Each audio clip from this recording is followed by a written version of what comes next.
I want to talk to you about walking down another street.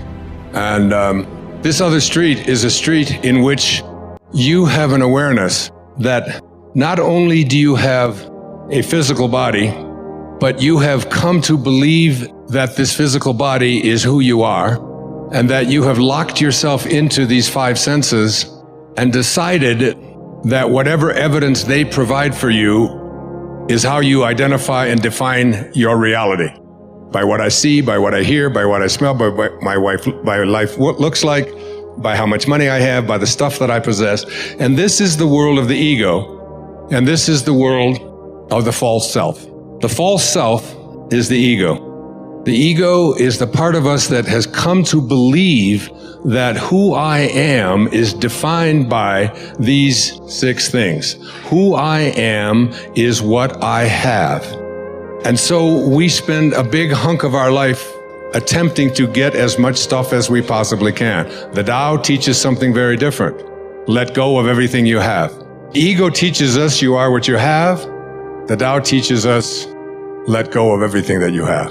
Do less and accomplish more. The second thing that the ego teaches us is that who I am is not only what I have, but who I am is what I do, what I accomplish.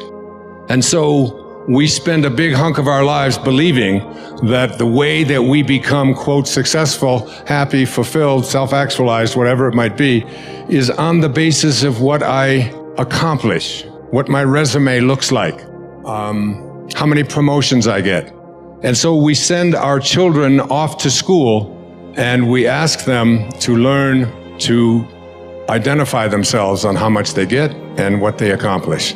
Your grades become more important than what it is that you are studying, what you own, what clothes you wear, what labels you have, and so on. And we become obsessed with this kind of absurdity. And this is the false self at work. The third thing that the ego teaches us is that I am what other people think of me. I am my reputation. So becoming obsessed with our reviews, what people think of us, other people's opinions, getting the approval of others. We talk about peer group approval needs and so on. I have 8 children that aren't concerned about those things. They were never raised with that kind of a mentality. The whole idea of, trying to please other people was something that they consistently heard from their mother and myself, that this isn't important to us. We're not attached to that. And this kind of an attachment. So the Tao teaches us that what you think of me is none of my business. What the ego teaches us is that what you think of me is the most important thing that I have, and so I'll do whatever it is that I need to do in order to get you to agree with me, to like me, to approve of me, and so on. The fourth thing that the ego teaches us, this false self, is that who I am is separate from everyone else. And so we are raised in this world of the false self, which teaches us that we have to be in competition with everyone else. We have to defeat someone else. Being number one is the most important thing. And you see people doing this all the time at football games and you'll see it when the Olympics come up, that the gold medal is more important than anything else. And you'll see people weeping and sobbing over this idea that I have to be better than somebody else in order to be fulfilled in my life.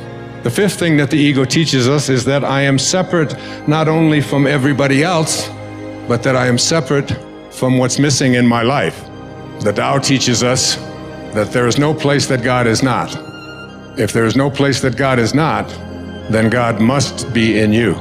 And if there is no place that God is not, then God must also be in all that I perceive to be missing from my life.